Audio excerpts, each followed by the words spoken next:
안녕하세요. 동서 비교 철학 수업을 맡게 된 이찬희입니다.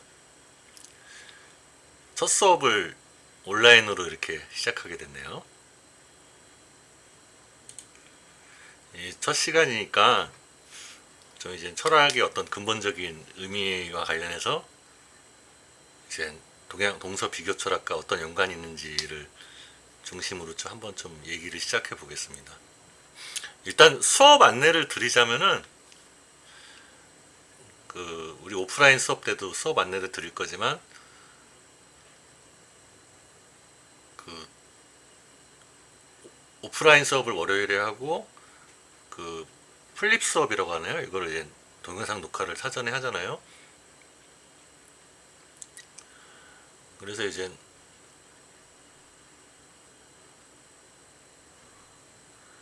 오프라인 수업에서는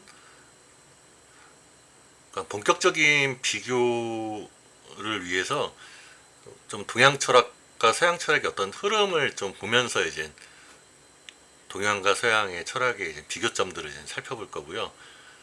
이 플립 수업에서 이제 동영상 사전 녹화 수업은 이제 비교 철학이라는 주제와 연관되는 전면적으로 비교 철학이라는 주제를 전면적으로 다루는 교재를 이제 제가 직접 타이핑한 요약한 교환을 가지고서 살펴보려고 합니다.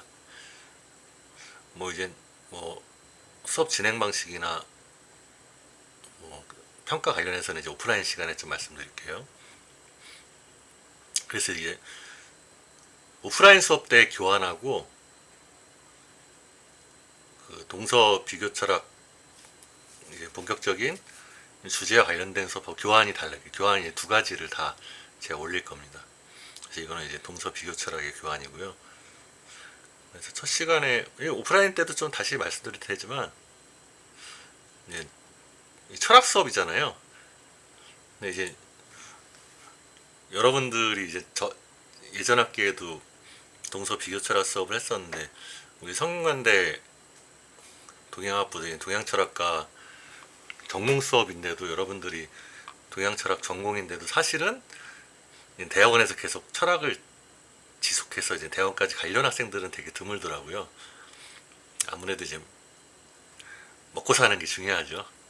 여기 이제 그래서 두 번째 철학이란 무엇인가에 더불어서 삶이란 무엇인가라는 문제가 있잖아요. 먼저 미리 말씀드리면 여러분 철학이 중요합니까? 삶이 중요합니까? 삶이 더 중요하죠. 일단 살아야 되잖아요. 살아 있어야 되잖아요. 영화 대사가 생각나네요. 살아 있네. 예. 살아 있지 않으면 철학이 무슨 소용입니까?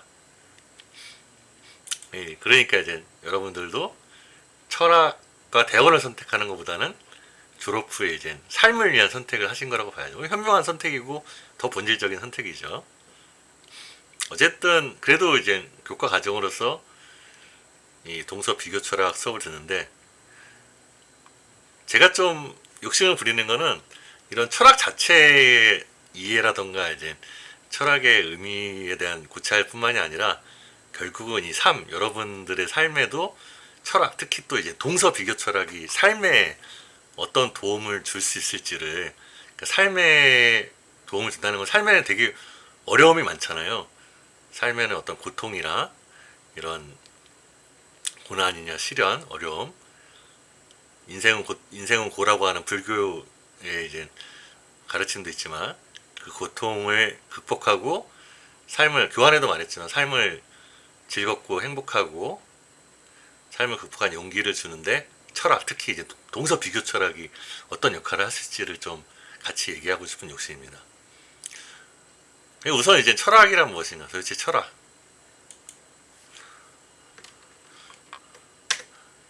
철학이란 무엇일까요? 이게 철학을 전공을 하고 제가 이제 그래도 철학 공부를 한 지가 이제 25년이 넘었는데 철학 공부를 25년 넘게 한 사람이나 여러분처럼 신입생 하신 분이나 신입생이나 이제 학부생 분이나 철학이 무엇인가에 대한 고민은 그렇게 큰 차이는 없습니다. 사람마다 자신이 가지고 있는 고민의 무게라든가 크기는 많이 나이를 먹고 전공을 하고 공부를 오래 했다고 꼭 커지는 것만은 아니니까요. 근데 이제 수업을 하면서 뭐랄까 철학이란 내용을 전달하는 것도 있지만 도대체 어떻게 철학하느냐, 철학함, 그거를 좀 함께 수행해 본다는 차원에서도 말씀드리면, 여기 그 철학이란 무엇인가, 말하자면 이거에 대한 대답은 이 질문에 이미 나와 있기도 해요. 무엇을 묻는 거죠. 그 뭐냐,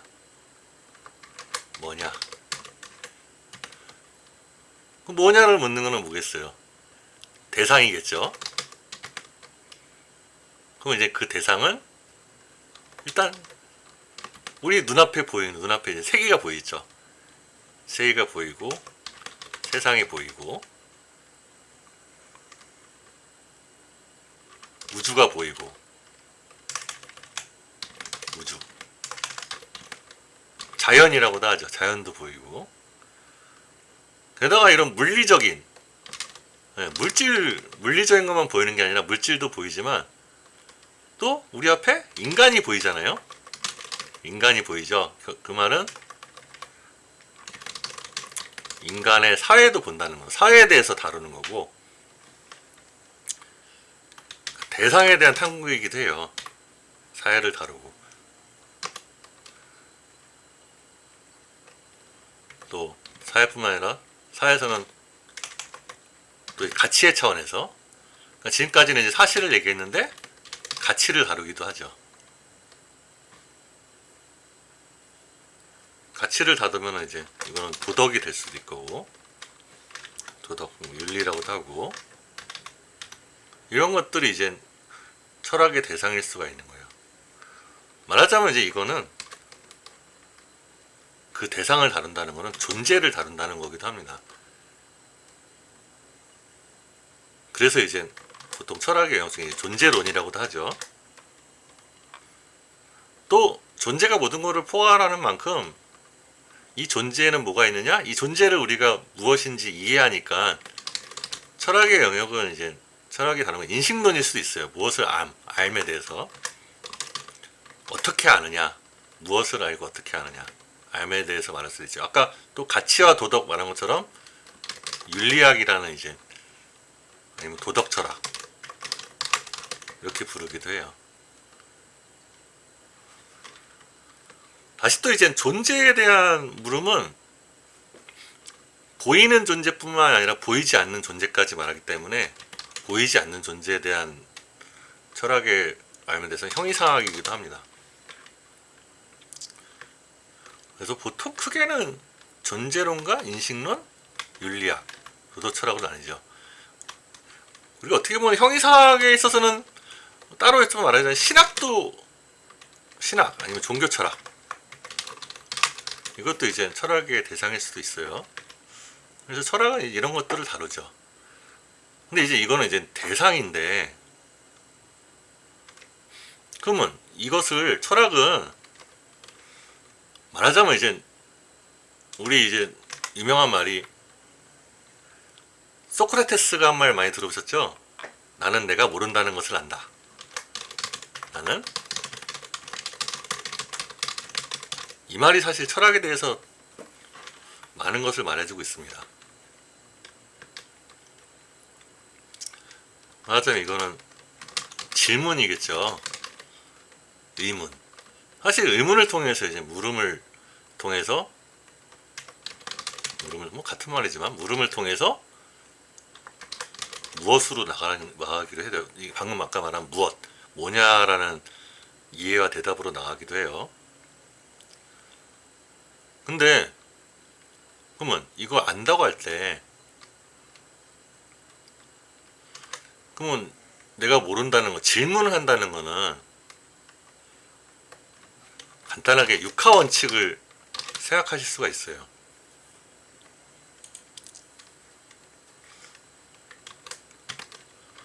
육하 원칙이 첫 번째가 이제 무엇이죠? 왜? 어떻게? 누가? 언제? 어디서? 이거겠죠? 6개 맞죠? 요거를 떠올려보면, 말하면 이제 철학이 질문을 던진다는 거일 때는 세상과, 또 중요한 게 있죠. 가치도, 이건 대상에 대한 이제 또 하나 객관에 대해서 질문을 던지는 건데, 또 하나는 주관에 대해서 질문을 던지는 것도 있습니다. 그게 바로 나죠. 나란 누구신가? 나. 자, 이것도 이제 철학의 세상이죠.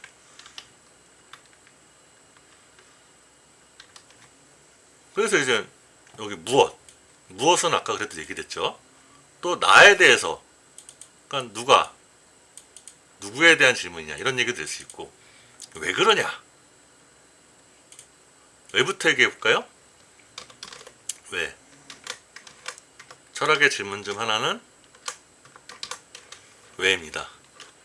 그러면 세계가 아까 이제 세계면 세계의 근거. 세계가 왜 이렇게 생겨났느냐? 말하자면 근거는 이제 원인일 수 있고요. 아니 목적일 수도 있어요. 원인과 목적을 찾는 거일 수도 있어요. 사실 이제 세계의 근거를 묻는 거는 형이상학입니다. 왜냐하면 세계의 근거는 사실은 세계 안에 있다기보다는, 그러니까 보이는 세계 안에 있다면 세계 바깥에 있잖아요. 아, 지금 또 제가 중요한 얘기했죠. 왜라는 거는 보이는 것 이면에 보이지 않는 것, 이것을 탐구하는 겁니다. 보이는 것이 현상이라면은 보이지 않는 것은 본질이겠죠. 그러니까 이제 본질은 근거에 해당되고, 그 세계의 어떤 원인이나, 우리 뭐 보통 빅뱅으로 알고 있지만 사실 빅뱅이 전부는 아니잖아요. 과학에서 빅뱅까지 얘기했지만 빅뱅 이전에는 뭐가 있었는지는, 또 우주가 끝나고 난 다음에 뭐가 있을지는 과학이 말해주지 못하죠. 그러니까 이제 철학은 그 원인과 목적에 대해서 형이상학적인 대답과 질문을 하는 거예요. 그거는 이제 과학이, 현상을 말하자면 이제 과학이 해준다면은 그 이면에 보이지 않는 것, 본질은, 어떻게 보면 본질은 이제 철학의 대상일 수도 있겠죠. 그 다음에 이제 목적 얘기했는데, 세계만이 아니라 삶의 근거로서 목적이 될 수가 있어요. 왜 태어났냐? 너는 왜 사냐? 왜 사냐? 여러분 생각해 보셨죠? 많이. 왜 사냐? 왜 삽니까? 왜 살까요? 욕망 때문에 살 수도 있고, 쾌락이죠, 쾌락. 돈이잖아요. 쾌락과 돈. 이건 너무 당연하죠. 쾌락을 주니까. 돈이 쾌락을 주죠. 돈이 물질을 통해서. 이건 물질이라고도 할 수 있겠죠. 욕망일 수도 있고,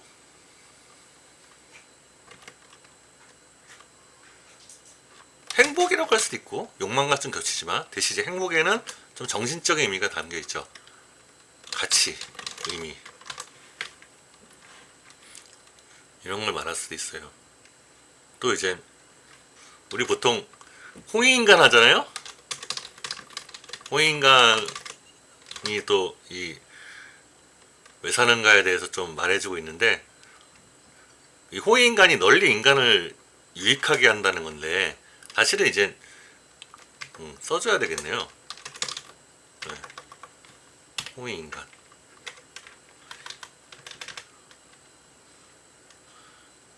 근데 이거는 널리 인간을 이롭게 한다가 아니라 널리 인간을 증의시킨다, 이런 의미로 좀 이해한다면 삶의 목적과 관련된 말을 해줍니다. 왜냐면 발전이거든요. 발전, 향상, 개발, 성장. 그러니까 이제 나를 성장, 많이 들었던 자아실현이죠. 마치 이제 씨앗이 줄기가 되고 꽃이 되고 열매가 되는 것처럼요. 이거를 이제 뭐 심지어 이제 인간 삶뿐만 아니라 우주의 목적이라고도 할 수 있겠죠. 그래서 이런 왜에 대한 질문들을 던지는 것이기도 합니다. 그 다음에 육하원 측대로 얘기하면 또 이제 어떻게가 있죠.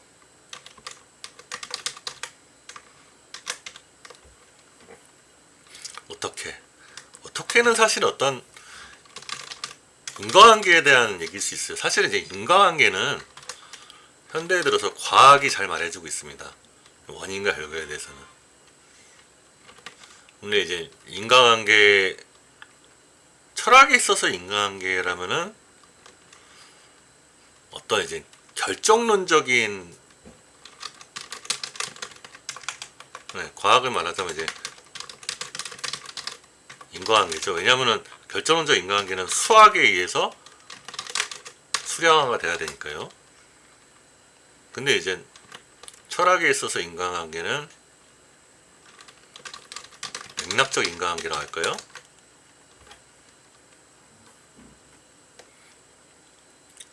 아니면 개연성일 수도 있고,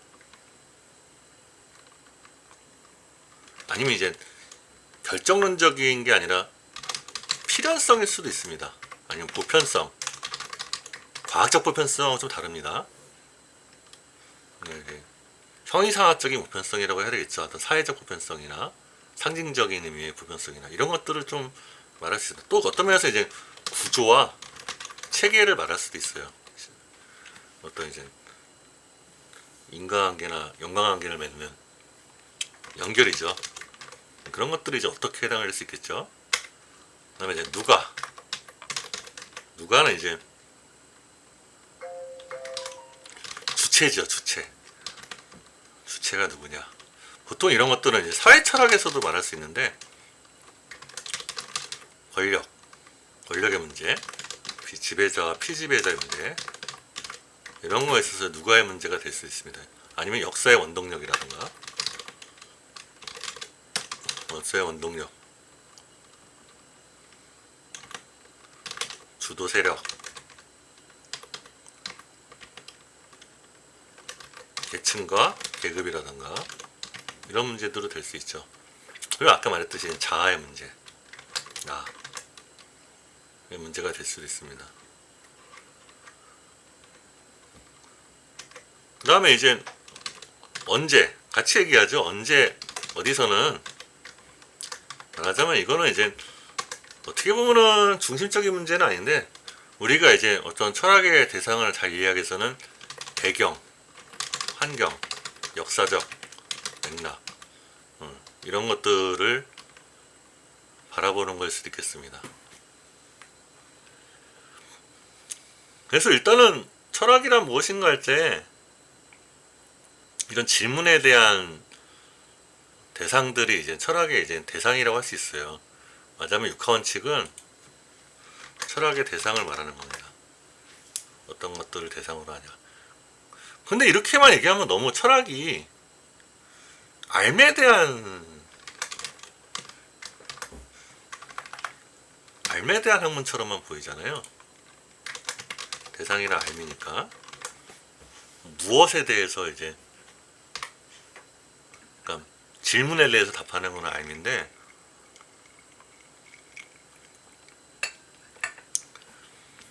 말하자면 이런 것들은 이제 삶이라고 할 수 있고 이론이라고 할 수 있죠. 근데 이제 철학의 주제는 또 하나가 실천일 수도 있어요. 실천. 목표죠. 나의 삶의 목표. 사회와 삶의 목표. 그 다음에 미래로 이끄는 변화의 방향과 방법, 이런 걸 수도 있죠. 또 우리 여러분들은 이제 동양철학 전공이잖아요. 동양철학에 있어서는 이제 수양, 자신을 완성하는 거죠.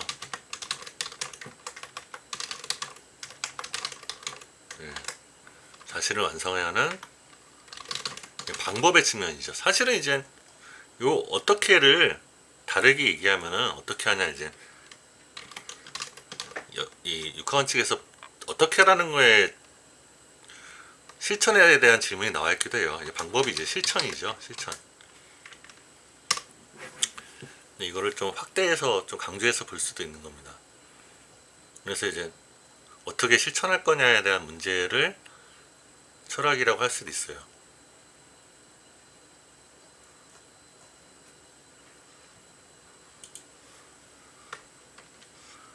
근데 이제 이렇게 그건 말하자면 철학은 이제 어떤 이론과 실천이죠. 그러니까 이제 무엇을 통해서 이제 삶의 목표나 이런 것들을 이제 묻는 거죠. 근데 이제 이거는 이제 질문에 대한 내용이고, 그럼 철학을 통해서 이제 어떤 답을 뭔가 제시해 줄 수도 있잖아요. 근데 이제 그거는 여러 가지 답이 있겠지만은, 말하자면 이제 여기 왜 사냐 이런 게 있었죠. 왜라는 질문에서 왜 사냐. 네. 요거를 좀 다시 얘기해 보면은, 왜 사는 것과 관련해서 철학이 무엇인가라는 질문보다도 철학을 공부하는 또 이유를 또 물어볼 수 있잖아요. 그러니까 이제 철학이란 무엇인가에 대한 물음도 있지만, 철학이란 무엇인가 물음 이전에 도대체 그 철학을 또 왜 할 필요가 있느냐, 할 가치가 있느냐, 그 이유가 있겠죠. 이게 이제 철학이란 무엇인가와 관련될 수 있겠는데, 철학이란 무엇인가 질문과 관련될 수 있겠는데, 철학을 공부하는 이유는 한 가지 사례만 얘기하면 결국은 아까 처음에 말씀드린 것처럼 삶의 어려움을 극복하고 헤쳐나갈 용기와 지혜를 주는 거. 말하자면은 철학을 공부하는 이유는 잘 살기 위해서가 아닐까 합니다. 네, 잘 살기 위해서. 말하자면 삶의 어려움을 극복하고 또 행복하게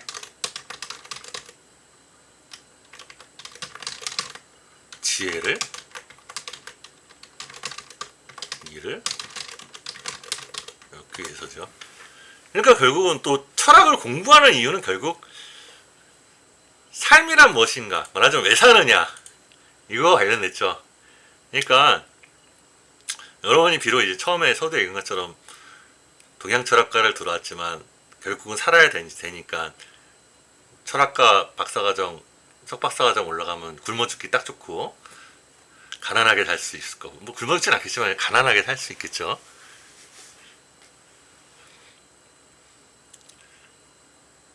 어떻게 좀 우스갯소리지만 딱 저걸 배경만 보면 좀 가난해 보이지 않습니까? 아닙니까?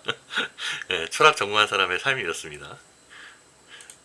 그래서 그렇지만 그럼에도 불구하고 내가 이렇게 삶을 쫓아가는 하다 보면은 삶을 쫓아가는 이유가 나오겠죠. 삶을 쫓아가는 이유를 생각하게 되면 이제 철학을 하게 되는 거예요. 그래서 철학을 전공한다고 해서 철학을 하는 건 아니고, 살아가다 보면 이제 철학을 생각하게 되는 거죠.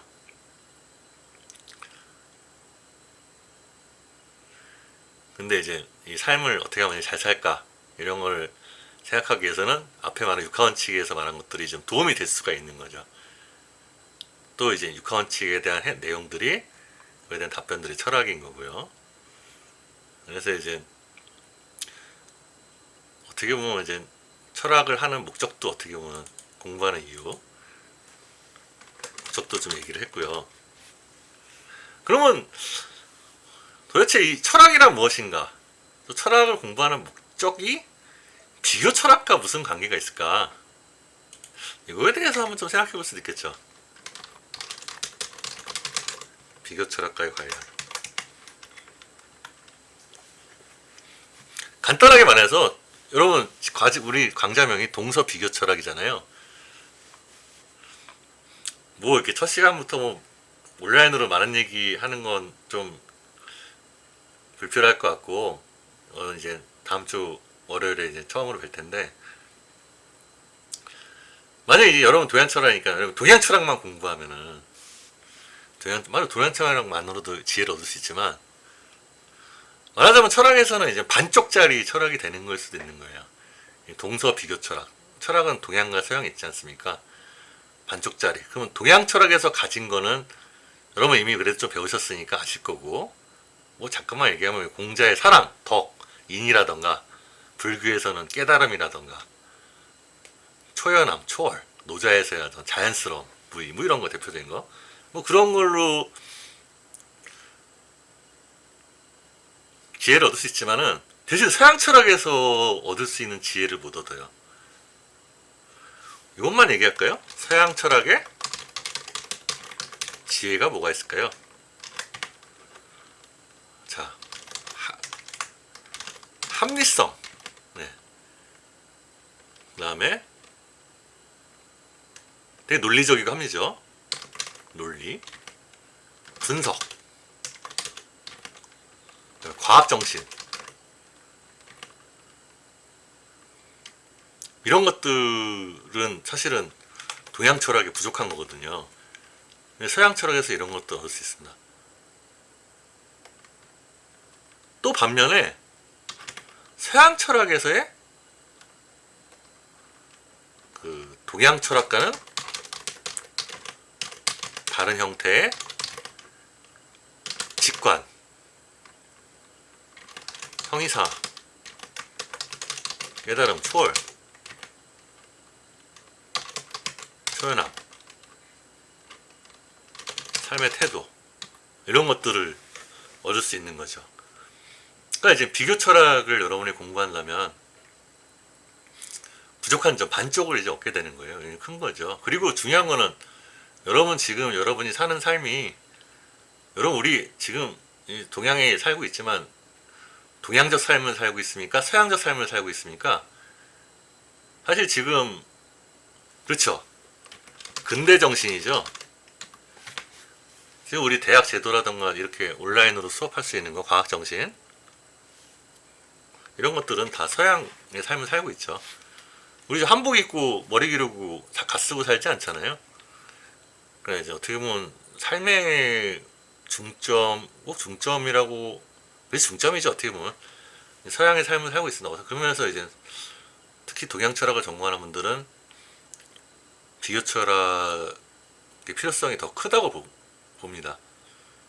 반대로 이제 서양 철학 전공하는 분들은 반쪽인 동양 철학의 이제 이런 것들, 동양 철학만의 이런 것들, 또 이제 동양 철학에서는 무시해왔지만 이제 봉건적 잔재라고 말해왔던 전통적인 정감, 이런 것들이 서양 철학 전공한 사람들은 동양에서 좀 배울 수 있는 점이겠죠. 그거는 다른 형태의 이제 직관이라든가 삶의 태도를, 어떤 감정, 감성이라고 합시다. 이런 것들을 좀 배울 수 있을 겁니다. 이런 것만 해도 좀 유익한 게 많겠죠.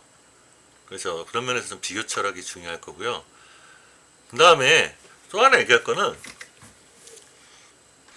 왜라는 질문에 의미가 있는데, 철학에서 왜라는 질문은 답을 넣는다기보다는, 근거와 답보다는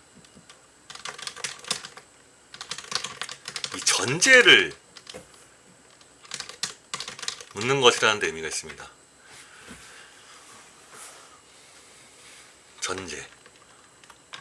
전제, 뭐 토대라고 할 수 있을 거고, 전제, 토대.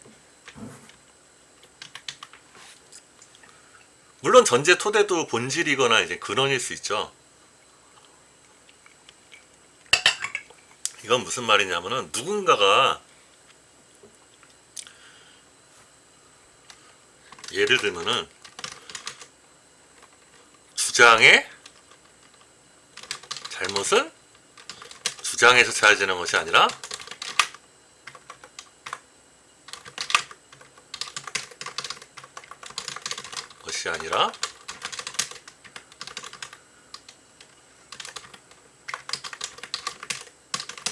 네. 이게 이제 의미를 가지고 있습니다. 사실 답은 없지만, 여러분 철학에 답은 없죠. 다양성에서의 답은 없지만 전제는 잘못될 수 있어요. 그게 이제 전제 자체가 오류라서 그럴 수도 있고, 주장과 전제의 관계가, 논리적 관계가 오릴 수도 있고,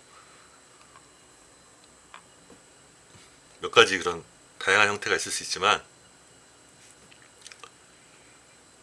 이 전제를 살펴볼 줄 안다는 거. 이것도 사실은 전제 토대는 우리가 이제 본질을 볼 줄 아는 거죠. 본질을 보는 눈이라는 데 있을 겁니다. 그래서 이거를 좀 말하고 싶고요. 그리고 이제 동서 비교 철학에서는 동양과 서양의 이제 전제가 다르잖아요. 그리고 어떻게 보면은 어떤 이제 철학의 훌륭한, 답도 훌륭해야 되지만 질문도 훌륭할 수 있죠. 철학의 훌륭한 질문과 답은 동양 철학 혹은 서양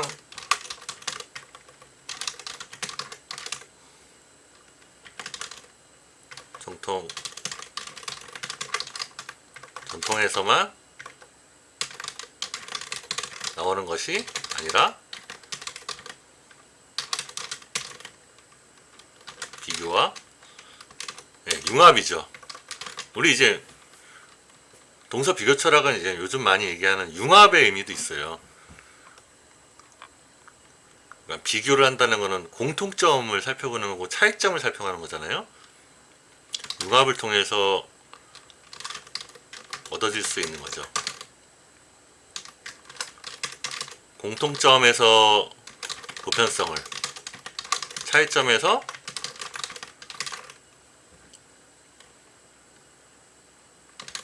보완물을, 그런 거잖아요. 보편성을 통해서 뭔가 보편적인 공통점에서 이제 보편적인 진리를 확인할 수 있고, 차이점에서 어떤 진리를 형성하기 위한 보완물들을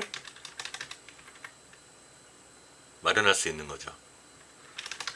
그래서 일단 비교 철학에서의 말하자면 이제 비교의 구도라는 게 나올 수 있겠죠. 비교의 구도라는 거는 결국 동서 철학, 비교의 구도라는 건 결국 철학의 보편성과 개별성의 조화와 융합에 있다고 볼 수 있겠습니다. 조화는 차이에 있는 거고 다양성에 있는 거고, 융합이라는 거는 보편성에 있다고 하겠죠.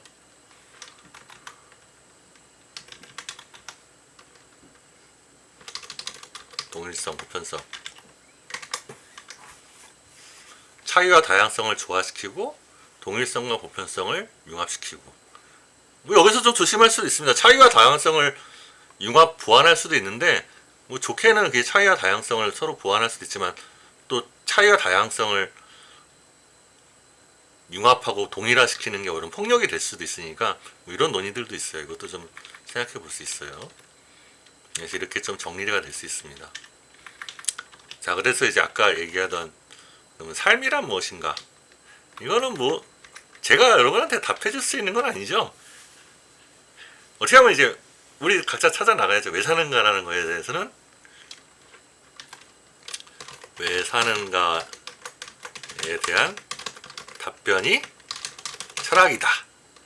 그리고 비교 철학에서 답의 폭과 깊이가 확장될 수 있죠. 동양만의 방식으로 사는 것과 서양만의 방식으로 사는 것이 이제 절름발이잖아요. 그거에는 좀 뭐 이따 좀 얘기할 수도 있겠습니다. 동양과 서양 각각의 방식에 장단점이 있다는 거죠. 또 인간 보편의 삶의 방식이 있는 거고요.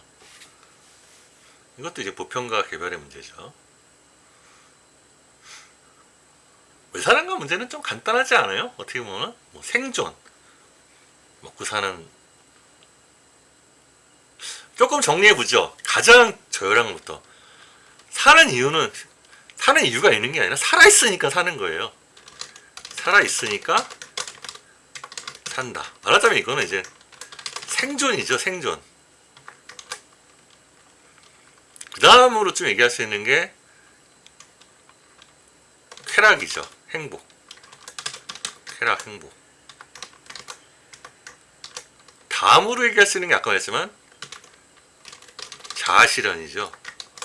자아실현이죠. 개발이죠, 개발. 그 다음에 이제 이건 개인적인 건데 어떤 사회적 실현이죠.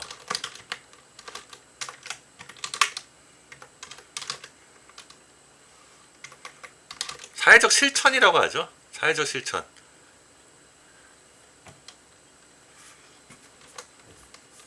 좋은 세상. 이상이죠. 이상의 문제. 네.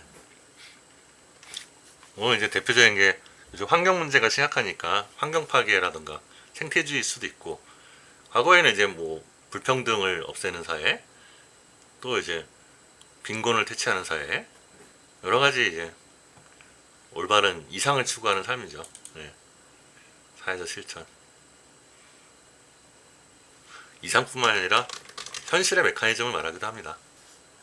보통 이제 이상은 도덕적인 거를 말하기 좋고, 현실은 사실을 말하는 경우가 많죠. 도덕이라기보다는 가치라고 하는 게 더 낫겠습니다. 가치와 이상은 가치를 추구하는 거고, 어떤 가치를 추구하는, 현실은 사실을 추구하는 거고, 사실과 가치의 차이 문제가 있습니다. 그래서 이것이 이제 또 철학의 의미일 수 있고요. 다음으로 이거 얘기가 되게 하다가 많네요. 아, 그리고 여기 각주단 거는 예전에 제가 수업할 때 학생들한테 이제 질문을 했을 때 답변한 것들을 제가 좀 최대한 타이핑을 해본 겁니다. 읽어보시면 재밌으실 겁니다. 네. 오프라인 때 여러분이 답변하신 것 중에 인상 깊은 거 있으면 제가 또 여기다 보완, 여기 추가를 해볼 거예요. 그 다음에 진리란 무엇인가? 네.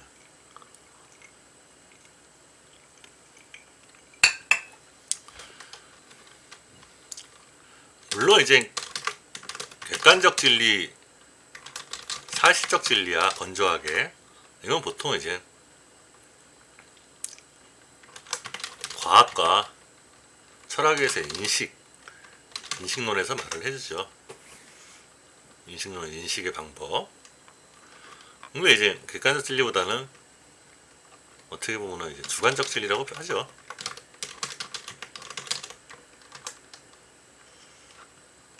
가치적 진리. 네. 왜 사는 거냐? 왜? 어떻게? 위에 살아야 하는가? 이런 것들이 있을 수 있겠습니다. 삶의 목적이죠.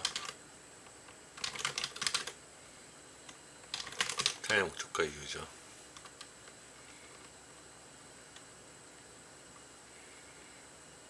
또 이젠 어떻게 얘기한 것처럼 조금 실천적으로 말하면 이제 인간관계,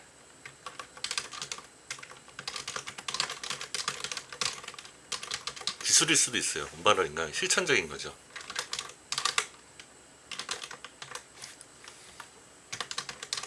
실천적 진리일 수도 있죠. 이런 것이 진리이겠죠. 그리고 이건 이제 어떤 방향이고 답은 한마디로 답은 없다.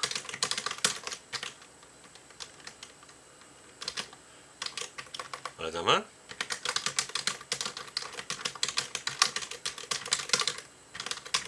답이다. 나의 답이 답이다. 뭐 이런 식으로 좀 말할 수 있습니다. 그래서 이제 동서 비교 철학, 서양에서만의 이제 답이 아니라 삶에 있어서도 삶이란 무엇인가 비슷하죠. 진리란 무엇인가도 삶에 있어서 어떤 무엇이 답이고,